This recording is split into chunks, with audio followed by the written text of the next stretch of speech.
Hi friends எல்லோருக்கும் வணக்கம். This is Shivaji. Friends, video போகிறதுக்கு முன்னாடி என்னோட சப்ஸ்கிரைபர்ஸ் வியூவர்ஸ் ஃப்ரெண்ட்ஸ் எல்லோருக்கும் என் மனமார்ந்த நன்றிகளை தெரிவிச்சிருந்தேன். இப்போது நம்ம நிஃப்டி பேங்க் நிஃப்டி சென்செக்ஸுடைய அப்டேட் பார்க்குறதுக்கு முன்னாடி ஏன் லாஸ்ட்டு ஒரு வாரமாக 10 நாளாக சரி அப்டேட்ஸ் வரல அப்படின்ற விஷயத்தையும் லாஸ்ட் வீடியோவில் உங்களுக்கு குறிப்பிட்டிருந்தேன். அதே மாதிரி பார்த்தீங்கன்னா நம்ம ஒவ்வொரு வீடியோக்கும் பார்த்தீங்கன்னா ஒரு 100 லைக்ஸ்க்கு மேலே வந்துச்சு அப்படின்னா நம்ம வந்து ஒரு சப்போர்ட்டிங்காக இருக்கும் நம்ம வீடியோ அப்லோட் பண்ணுறதுக்கு அப்படின்னு. ஆக்சுவலாக பார்க்குறது பார்த்திங்கன்னா ரொம்ப கம்மியான வியூவர்ஸ் பார்க்குறாங்க. ரீசன் என்ன, அவங்களுக்கு நாலேஜில் அவ்வளோக்கு இன்ட்ரெஸ்ட் இல்லை. எதுக்காக இன்ட்ரெஸ்ட் இல்லை, ஏன் கற்றுக்கணும் அப்படின்னு தெரியல. அவங்களுக்கு என்னென்னா சிம்பிளாக இருக்கணும். அதாவது ஒரு ₹100 மேலே வாங்கிக்கங்க, 110 டார்கெட்டு, 120 டார்கெட்டு ஃபஸ்ட்டு செகண்ட் இப்படி சொல்லிவிட்டு அதுக்கப்புறம் கீழே விற்றுருங்க, ₹90 டார்கெட்டு, ₹80 டார்கெட்டு ஃபஸ்ட் லெவல். இந்த மாதிரி விஷயத்தில் நிறைய மக்கள் ஆர்வமாக இருக்காங்க. ஆனால் இந்த வேலை ஏன் போகணும், இந்த வேலை எதுக்காக போகணும் அப்படின்னு தெரிஞ்சுக்கிட்டால் தான் அவங்களுக்கு நாலேஜ் யூஸ்ஃபுல்லாக இருக்குமே தவிர சும்மா பிளைண்டாக வந்து இதுக்கு மேலே போனால் வாங்கிக்கங்க, இது கீழே போனால் விற்றுருங்க அப்படின்னு சொல்கிறதுல எந்த ஒரு பிரயோஜனம் கிடையாது. ஆனால் மக்கள் அதான் விரும்புகிறாங்க. எது ஈஸியோ அது எதிர்பார்க்குறாங்க. எது டஃப்போ வந்து அதில் யாருக்கும் விருப்பம் இல்லை. ரைட்டுங்களா? சரி ஃப்ரெண்ட்ஸ், இப்போ நம்ம நேற்று என்ன நடந்துச்சு அப்படின்னு பார்க்கலாம். இந்த 10 மினிட்ஸ் ஸ்ட்ராட்டஜி நேற்று நமக்கு அப்ளிகபிள் ஆச்சு. ஸோ செட்டப் வந்து பார்த்திங்க அப்படின்னா நம்ம வந்து ஒரு பிரேக் டவுனுக்கான ஒரு வாய்ப்புகள் பார்த்தோம். ஸோ எம்பேட் வந்து கட் ஆகும் அப்படின்னு அந்த இடத்துல பார்த்திங்கன்னா 1:2 நமக்கு கிடைக்கல.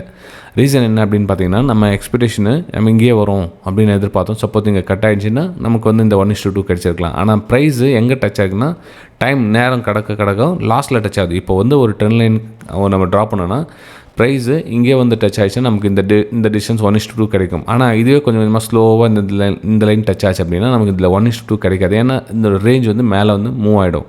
ஸோ நமக்கு 1:2 இந்த ரேஞ்ச் தான் இருக்கும். ஸோ அப்போ நம்ம எக்ஸிட் ஆக வேண்டிய சில சுச்சுவேஷன் பார்த்தீங்கன்னா 1:2 காத்துட்டு இருந்து சம்டைம்ஸ் 1:1 நம்ம எக்ஸிட் ஆக வேண்டிய சூழ்நிலை வரும். எந்த மாதிரினா இந்த மாதிரி சுச்சுவேஷனில். ஸோ ஏன்னா சப்போர்ட் லைன் இங்கே டச் ஆனப்போ நம்ம இங்கே இதில் வெயிட் பண்ணியிருக்க முடியாது. ஏன்னா ப்ரைஸ் கட் ஆகிட்டு கீழே வரும் அப்படின்னு.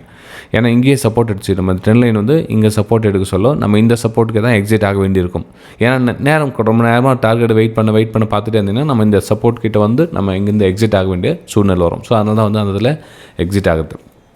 ரைட்டுங்களா?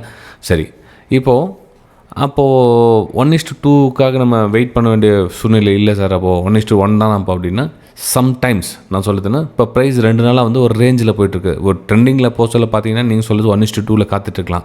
அதே டவுன் ட்ரெண்டில் வந்தால் காத்துட்ருக்கலாம், அப் ட்ரெண்ட்லேயும் டவுன் ட்ரெண்ட்லேயும். ஆனால் இந்த மாதிரி ஒரு சைட்வேஸ் மாதிரி மூமெண்டமில் நம்ம பெருசாக ஒன்றும் காத்துட்ருக்க முடியாது. ஸோ இது வந்து கொஞ்சம் உங்களுடைய நாலேஜில் கொஞ்சம் எக்ஸ்ட்ரா சேர்த்துக்குங்க. உங்களுக்கு பிடிச்சிருந்தா உங்களுடைய கீழே லைக்ஸை பதிவு பண்ணுங்கள். ஏன்னா புதுசாக பார்க்குறவங்களுக்கு எத்தனை பேருக்கு நம்ம சேனல் சப்ஸ்கிரைப் பண்ணி உள்ளே வர போகிறாங்கன்னு தெரியல. ஆனால் இந்த டிப்ஸ் கால்ஸ் வாங்குறவங்க கண்டிப்பாக நம்ம சேனல் சப்ஸ்கிரைப் பண்ண மாட்டாங்க, தெரிஞ்ச விஷயம் தான். அதே மாதிரி மறக்காமல் உங்களுடைய லைக்ஸை பதிவு பண்ண மறந்துடாதீங்க ஃப்ரெண்ட்ஸ். ரைட்டுங்களா? சரி, இது வந்து நம்மளுடைய வெபினார் குரூப்லேயும் சரி நம்ம ஷேர் பண்ணியிருந்தோம். நம்ம எம்பேட்னு எப்படி யூஸ் பண்ணலாம், அந்த இடத்துல எங்கே நம்ம டவுன் சைடுக்கான பிளான் பண்ணலாம் அப்படின்னு யூஸ் பண்ணியிருந்தேன். அப்புறம் எஸ்எல் வந்து நம்ம எப்படி புட் பண்ணோம் அப்படின்னு. எக்ஸல் வந்து ஃபாஸ்ட்டாக மூவ் ஆச்சுன்னா நம்ம பண்ணலாம். இல்லைனாக்கா 1:2 1:1 நம்ம 1:1 கூட சூழ்நிலை பண்ணணும் அப்படின்னு இன்றைக்கி நம்ம இந்த வீடியோவில் பார்த்து தெரிஞ்சுக்கலாம் நீங்கள். சரி ஃப்ரெண்ட்ஸ், ஓகே. நெக்ஸ்ட்டு நாளைக்கு மார்க்கெட் எந்த பக்கம் மூவ் ஆகிறதுக்கான வாய்ப்புகள் இருக்குது அப்படின்னு பார்த்தோம் அப்படின்னா இந்த ஸ்மால் டைம் ஃப்ரேமில் எடுத்துக்கலாம். நம்ம ஆக்சுவலாக வந்து நம்ம ரெஸ்ட்ரிக்ஷன் காரணமாக இந்த டைம் ஃப்ரேம் வந்து பெருசு பண்ணி என்னென்ன பண்ணிட்டு இருந்தோம். இருந்தாலும் சரி, ரிஸ்க் எடுத்து உங்களுக்காக பண்ணுறேன். பார்க்கலாம் உங்களோட சப்போர்ட் எப்படி இருக்குது அப்படின்னு. இப்போது 20ஆம் தேதி வந்து கேப் அப் ஓப்பன் ஆகுது மார்க்கெட். கேப் அப் ஓப்பன் ஆகி கீழே வந்து இதில் சப்போர்ட் எடுக்கிறாங்க. அன்றைக்கி நாள் ஃபுல்லாக மேலே மூவ் ஆகிட்டு ட்ராவல் ஆகிட்டுருக்காங்க. அப்படியே 21ஆம் தேதி அகைன் ஒரு கேப் அப்பு கீழே வராங்க. இந்த 10 லைனுக்கே சப்போர்ட் எடுக்கிறாங்க, கண்டினியூவாக போகிறாங்க. இங்கேயே வந்து சப்போர்ட் எடுத்து மேலே ட்ராவல் பண்ணிகிட்ருக்காங்க. அப்போது இந்த ஏரியாவில் உங்களுக்கு ஏதாச்சும் செல்லர்ஸோடைய பவர் உங்களுக்கு தெரியுதா அப்படின்னு நீங்கள் சொல்லுங்கள் பார்க்கலாம். இங்கே செல்லர்ஸோடைய பவரு இல்லை. மார்க்கெட்டு பையர்ஸோடைய கண்ட்ரோலில் இருக்குது. மார்க்கெட் பையர்ஸ் புஷ் பண்ண ட்ரை பண்ணுறாங்க மார்க்கெட்டை, இதுலன்னு தெரிஞ்சுக்கலாம். ரைட்டுங்களா? சரி ஃப்ரெண்ட்ஸ், அப்போது நாளைக்கு மார்க்கெட் என்ன மாதிரி நம்ம வியூ எடுக்கலாம் அப்படின்னு பார்த்தீங்கன்னா ப்ரைஸு இந்த ரேஞ்சுக்கு மேலே இருக்கிற வரலும் சரி நம்ம வந்து ஒரு ஹையர் ஃபார்மேஷனுக்காக வெயிட் பண்ணி மார்க்கெட்டை நம்ம அடுத்தடுத்த லெவலுக்கு மூவ் பண்ண ட்ரை பண்ணலாம். ரைட்டுங்களா? சரி, ஒருவேளை மார்க்கெட் கேப் டவுன் என்ன ஓப்பன் ஆகுது சார். இப்போது மண்டே மார்க்கெட் ஓப்பன் ஆக சொல்ல கேப் டவுனில் ஓப்பன் ஆகுது அப்படின்னப்போ எல்லோரும் என்ன பண்ணுவாங்க, இந்த கேப்பை ரீஃபில் பண்ணணும் அப்படின்னு நினச்சிட்ருப்பாங்க. ஆக்சுவலாக நான் வந்து இந்த கேப் ரீஃபில் பண்ணுறதுக்குலாம் ரிஸ்க்கே எடுக்க மாட்டேன் ஃப்ரெண்ட்ஸ். ஆக்சுவலாக இந்த கேப் ரீஃபில் எப்போ பண்ணோன்னா சுச்சுவேஷனுக்கு எல்லா டைம்லையும் கேப் ரீஃபில் பண்ணோம் அப்படின்னு நம்ம இந்த இதில் கட்டானா இந்த மாதிரி சுச்சுவேஷனில் நான் அந்த ரிஸ்க் எடுக்கவே மாட்டேன். அது பரவாயில்ல, அது கேப் ரீஃபில்லாம் பண்ணிட்டோம், என்னென்ன பண்ணிட்டோம். ஆனால் நான் இந்த கேப் ரீஃபில்காக நான் காத்துட்ருக்க மாட்டேன். என்னோடய வியூ நான் கட்டாச்சுன்னா கூட இதை வந்து பையிங் ஆப்பர்ச்சுனிட்டிக்காக யூஸ் பண்ணுவேன். அதாவது ஒரு டபிள்யூ பேட்டர்னுக்காக வெயிட் பண்ணி மார்க்கெட் மேலே கொண்டு போகிறதுக்காக ட்ரை பண்ணுவேன் தவிர இந்த பையர்ஸாக கூட சேர்ந்து நான் இந்த கேப் ரீஃபில் பண்ணணும்னு ஆப்போசிட்டாக நிற்க மாட்டேன் மார்க்கெட்டுக்கு எதிராக. ஓகேங்களா? ஸோ இது புரிஞ்சுங்க. அப்போது மார்க்கெட் வந்து என்னுடைய வியூ பிரகாரம் மார்க்கெட் ஒரு அப்பர் சைடுக்கான ஒரு பிளானில் இந்த ஏரியாவில் நான் ட்ராவல் பண்ணுவேன் ஃப்ரெண்ட்ஸ். ஒரு பையிங்கான ஆப்பர்ச்சுனிட்டிஸை நான் யூஸ் பண்ணுவேன். சப்போஸ் நாளைக்கு இந்த 10 மினிட்ஸ் ஸ்ட்ராட்டஜி நான் ஃபார்மேஷன் ஆகுது சார் இந்த இடத்துல அப்படின்னா நான் அந்த 10 மினிட்ஸ் ஸ்ட்ராட்டஜி நாளைக்கு அவாய்ட் பண்ணிவிடுவேன். ஐ மீன் அந்த ட்ரேடிங் செஷனில் 10 மினிட்ஸ் செஷனில் அவாய்ட் பண்ணுவேன். ஆனால் அதே உங்களுக்கு 10 மினிட்ஸ் செஷனில் க்ரீன் கலரில் ஒரு ஸ்ட்ராட்டஜி ஃபார்மேஷன் தான் சூப்பராக அதை அற்புதமாக பயன்படுத்திக்குவேன் நான். ஓகே, அதாவது இதே ரிவர்சல் ஒரு இது சாலிட் ரெட்டுக்கு இல்லை சாலிட் க்ரீன் மாதிரி வந்துச்சு அப்படின்னா ஸோ அதில் புல் பேக்காக வாய்ப்புகளை பயன்படுத்தி நம்ம வந்து ஒரு ஹையரை ஃபார்மேஷன் பண்ணி அப்பர் சைடுக்காக பிளான் பண்ணுவோம் ஃப்ரெண்ட்ஸ். ரைட்டுங்களா? சரி, அப்போ நெக்ஸ்ட் நம்ம பேங்க் நிஃப்டி சார் அப்படின்னா bank Nifty almost break out கொடுத்துட்டாங்க லாஸ்ட் மினிட்ல, உங்களுக்கு தெரியும் அது. அதே மாதிரி இங்கேயும் பார்த்தீங்கன்னா ஒரு நல்ல ஃபாஸ்ட் மூவ் கொடுத்துருக்காங்க. இங்கேயும் ஃபாஸ்ட் மூவ் கொடுக்கறதுக்கான ஒரு வாய்ப்புகள் இருக்குது. உங்களுக்கு நாளைக்கு சுச்சுவேஷனில் பார்த்தீங்கன்னா உங்களுக்கு அந்த அடுத்த ட்ரேடிங் சைடில் கிட்டத்தட்ட 58,000 தொடுவதற்கான ஒரு வாய்ப்புகளை இதை நம்ம பயன்படுத்திக்கலாம் அப்படின்னு இருக்கிற டவுன் சைடுக்கான வியூ எனக்கு கிடையாது ஃப்ரெண்ட்ஸ். ஏன்னா 200 EMS சப்போர்ட் லைனாக ஒர்க் ஆகிற சான்ஸ் இருக்குது. அதுவும் பார்த்தீங்கன்னா ப்ரீவியஸ் வந்து ஒரு ரெசிஸ்டன்ஸும் சப்போர்ட்டாகவும் ஒர்க் ஆகிருக்கு. இப்போது இந்த இதில் மேலே மூவ் ஆயிடுச்சு அப்படின்னா இதெல்லாம் வந்து உங்களுக்கு சப்போர்ட் லைனாக ஒர்க் ஆகும். ஸோ மார்க்கெட் மேலே மூவ் ஆயிடுச்சு அப்படின்னா சப்போஸ் அந்த ஃபியூச்சரில் வந்தால் கூட நீங்கள் இதெல்லாம் சப்போர்ட் எடுக்கிறதுக்கான ஒரு வாய்ப்புகள் இருக்கும். எனக்கு இந்த இடத்துல பார்த்தீங்கன்னா ஒன்லி ஃபார் அப்பர் சைடுக்கான பிளான் தான் பண்ணலான்னு இருக்கிறேன். நெக்ஸ்ட் நம்ம சென்செக்ஸ்லையும் பார்க்கலாம். சென்செக்ஸில் என்ன சார் பிளான்னா சென்செக்ஸில் கூட ஒரு ஹையரை ஃபார்மேஷன் பண்ணி மேலே மூவ் ஆகிற மாதிரி மார்க்கெட் சுச்சுவேஷன் தெரியுது. ஸோ இதுலேயும் பார்த்தீங்கன்னா ஒரு அப்பர் சைடுக்கான பிளான் தான் பண்ணலான்னு இருக்கேன். ஸோ பிரேக் அவுட்டுக்கான ஒரு வாய்ப்புகள் பார்த்து நம்ம ஹையரை ஃபார்மேஷன் பண்ணி மார்க்கெட் 77,750 70,850 இந்த ரேஞ்சுக்கு போகிறதுக்கான ஒரு வாய்ப்புகளை பயன்படுத்தி இதை ஹையரை ஃபார்மேஷனுக்காக யூஸ் பண்ணிக்கலாம் அப்படின்னு இருக்கிறேன்.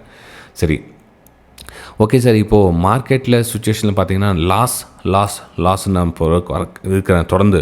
இப்போது ஒரு வருஷத்தில் நான் இவ்வளோ அமௌண்ட் லாஸ் பண்ணியிருக்கேன், 2வது வருஷத்தில் நான் இவ்வளோ அமௌண்ட் லாஸ் பண்ணியிருக்கேன். இப்போ நான் வந்து போராடலாமா, நான் வந்து அடுத்த இந்த லாஸை ரிகவர் பண்ண ட்ரை பண்ணலாமா அப்படின்னு கேட்குறேன். தயவு செஞ்சு அந்த மாதிரி ரிஸ்க் மட்டும் எடுக்காதீங்க ப்ளீஸ். ஸ்டாப் பண்ணுங்கள். உங்களுடைய நீங்கள் போகிற பாதை சரியில்லைன்னு அர்த்தம். இப்போ உங்களுடைய கேபிட்டல் வந்து கொஞ்சம் கொஞ்சமாக கரைஞ்சிக்கிட்டே வருது. இப்போது இந்த இடத்துல வந்து என்கிட்ட கேட்குறீங்க சார் இந்த இடத்துல வந்து என்னால் முடியுமா நான் இதை பயன்படுத்தி அப்படின்னா இந்த இடத்துல என்ன மிஸ்டேக்ஸ் பண்ணுறீங்களோ அந்த மிஸ்டேக்ஸ் தான் இங்கே தொடர்ந்து பண்ணுவதற்கான வாய்ப்புகள் அதிகம். உங்களோட மிஸ்டேக்ஸ் திரும்பி மேலே மூவ் ஆகிறதுக்கான வாய்ப்புகள் வந்து அவ்வளோ ஈஸி கிடையாது. ஏன்னா உங்கள் மைண்ட் செட் தெரிஞ்சிடும். உங்கள் சார்ட்டை வந்து உங்களுடைய கேபிட்டல் டேமேஜ் ஆகுதுன்றப்போ நீங்கள் சார்ட்டுக்கு நீங்கள் என்ன பண்ணி நீங்கள் தான் அது. ஓகே, சார்ட்டு வேறு இல்லை, நீங்கள் வேறு இல்லை. உங்களோட லாஸை நீங்கள் பண்ணுறீங்களே அதுதான் நீங்கள். அப்போ உங்களுடைய மைண்ட் செட்டில் தப்பு இருக்குது, உங்களுடைய செட்டப்பில் தப்பு இருக்குது, ஏதோ ஒரு மிஸ்டேக்ஸ் இருக்குது. அந்த மிஸ்டேக்ஸை சரிப்படுத்தாத வரலும் நீங்கள் கேபிட்டலில் யூஸ் பண்ணி என்னால் ரிகவர் பண்ண முடியும், லாஸை வந்து திரும்ப மீட்டிட முடியும் அப்படின்ற ஒரு இதுக்கே வராதிங்க. ஃபஸ்ட்டு ட்ரேடிங்கை ஸ்டாப் பண்ணுங்கள், உங்கள் கேபிட்டல் ப்ரொடெக்ட் பண்ணுங்கள். ஃபஸ்ட் மார்க்கெட்டில் என்ன மாதிரி பிரச்சனை நிலவுது ஒரு 3 மாதம் கேப் விடுங்க, ஒரு 2லேருந்து 3 மாதம் கேப் விடுங்க. எல்லாத்தையும் கேப் விட்டுட்டு அதுக்கப்புறமா நீங்கள் ஸ்டார்ட் பண்ணுறது பெட்டராக இருக்கும். ரைட்டுங்களா? சரி ஃப்ரெண்ட்ஸ், அதே மாதிரி இந்த சில ப்ரோக்கரேஜஸ் இருப்பாங்க இல்லையா, ஹையஸ்ட் ப்ரோக்கரேஜஸ் இருப்பாங்க. ஸோ அவங்கக்கிட்டலாம் வந்து நீங்கள் ட்ரேட் எடுக்க சொல்ல ப்ரோக்கரேஜே எக்ஸ்ட்ரா போயிட்டே இருக்கும். இப்போ ஃபார் எக்ஸாம்பிள் வந்து நான் என்னோடய லிங்க்லேயே கூட உங்களுக்கு சொல்லியிருந்தேன், அந்த ஃபயர்ஸ் அப்படின்னு ஒரு லிங்க்கில் கூட சொல்லியிருந்தேன். ஸோ அந்த ஃபயர்ஸில் லிங்க்கில் பார்த்தீங்கன்னா இப்போ கொஞ்ச நாளைக்கு சில ஸ்டக்கில் ஹேங்கிங்லாம் ஆகுது. இப்போ ஒரு ப்ரைஸ் ஸ்டக் ஆகும், உங்களுடைய விலை போயிட்டே இருக்கும், நீங்கள் க்ளோஸ் பண்ண முடியாது, சரியாக சப்போர்ட் இருக்காது. அதெல்லாம் என்ன பண்ணுவோம், சில ப்ரோக்கர்ஸ் நமக்கு செட் ஆகலையா அந்த ப்ரோக்கர்ஸ் கம்ப்ளீட்டாக ஸ்டாப் பண்ணுவீங்க. ஒரு 2-3 மாதம் வந்து பரவாயில்ல ட்ரேடு போனோம் ஒன்று பட்னியே ஒன்று கட்டாயம் நீங்கள் என்ன தான் பண்ணாலும் சரி உங்களுக்கு லாபம் வந்தாலும் நஷ்டம் தான் அவங்களுக்கு லாபம் போயிட்டே தான் இருக்கும். ஸோ அதை ஃபஸ்ட்டு நீங்கள் தொடர்ந்து நிறுத்திட்டீங்க அப்படின்னாவே பாதி ப்ராப்ளம் சால்வ் ஆகிடும். ஓகே, ட்ரேட் பண்ணிகிட்டே இருக்காது. நீங்கள் அப்படி ஃப்ரீ சாஃப்ட்வேர் உங்களுக்கு இல்லையா, உங்களுக்கு நிறைய உங்களுக்கு டெமோ சாஃப்ட்வேர் இருக்குது, ட்ரேடிங் வியூ இருக்குது, அதெல்லாம் பயன்படுத்தி ஸ்டடியில் ஃபோக்கஸ் பண்ணுங்கள். உங்களுக்கு எப்போ உங்களுக்கு என்னால் ஓரளவுக்கு இந்த எனக்கு இந்த விஷயம் பிடிச்சிருக்கு, இந்த விஷயம் என்னால் நிறைய செட்டப் அமையுது, எனக்கு இந்த இடத்துல என்ன கண்ட்ரோல் பண்ண முடியும், மைண்டை கண்ட்ரோல் பண்ண முடியுது அப்படின்னு உங்களுக்கு எப்போ தெளிவு இருக்குதோ அப்போ மட்டும் நீங்கள் லேசாக ஸ்மால் குவான்டிட்டி போட்டு ஸ்டார்ட் பண்ணலாமே தவிர நீங்கள் லாஸஸ் ஜோனில் இருக்க சொல்ல மேலும் பண்ணிக்கிட்டே இருக்கிறது கொஞ்சம் அவாய்ட் பண்ணுறது பெட்டராக இருக்கும் ஃப்ரெண்ட்ஸ். நீங்கள் ரைட்டுங்களா? சரி, இந்த வீடியோவில் சின்ன விஷயம் சொல்லணும். ஏன் நிறைய பேர் நேற்று கமெண்ட் பண்ணியிருந்தாங்க, சார் எனக்கு லாஸில் இருக்கேன், எனக்கு ஆல்மோஸ்ட் எனக்கு 70 lakhs மேலே போயிடுச்சு, கையில் இன்னும் ஒரு 8 லட்ச ரூபா இருக்குது, நான் ட்ரேட் பண்ணலானுங்க. தயவு செஞ்சு 8 லட்ச ரூபா ப்ரொடெக்ட் பண்ணி ஃபேமிலிக்கு சேஃப்டி பண்ணுங்கள். பசங்களுக்கு ஸ்கூல் ஃபீஸாக இருக்கட்டும், வீட்டு இஎம்ஐயாக இருக்கட்டும், உங்களுடைய பர்சனல் விஷயத்தை அதை சால்வ் பண்ணிங்க. நீங்கள் 70 லட்சம் போயிடுச்சு அந்த ஃபீலிங்கில் இருந்தீங்கன்னா அந்த 8 லட்சமும் போகிறதுக்கான வாய்ப்புகள் தான் ரொம்ப அதிகம். ஓகே, ஸோ நீங்கள் என்ன மாதிரி பிளானில் இருக்கீங்க, உங்களுக்கு என்ன மைண்ட் செட் இருக்குதுன்னு பாருங்கள். உங்கள் கேபிட்டல் எப்போ நீங்கள் 1000 ரூபாயிலேருந்து 1001 ரூபா நீங்கள் லைட்டாக அந்த க்ரோத் எப்போ ஸ்டார்ட் ஆகுதோ அப்போ தான் நீங்கள் மைண்டு உங்களுக்கு ஸ்ட்ரென்த்தாக தர. நீங்கள் டவுன் சைடில் இருக்க சொல்ல உங்கள் மைண்டு இந்த மைண்டுக்கு தான் ரெடியாக இருக்குமே தவிர இந்த மைண்டுக்கு உங்களுக்கு வராது. ஸோ அதுக்கு என்ன பண்ணணும், கொஞ்சம் கேப் விடுங்க. ஒரு 2 மாதம் 3 மாதம் கேப் விட்டுட்டு அதுக்கப்புறமா நீங்கள் ட்ரேட் பண்ண ஸ்டார்ட் பண்ணால் பெட்டராக இருக்கும் அப்படின்றது என்னுடைய தனிப்பட்ட கருத்து. உங்களுக்கு வீடியோ பிடிச்ச மறக்காமல் உங்களுடைய லைக்ஸ் அண்ட் கமெண்ட்ஸ் பதிவு பண்ணுங்கள். நம்ம அடுத்த வீடியோ சந்திக்கலாம். தேங்க்யூ.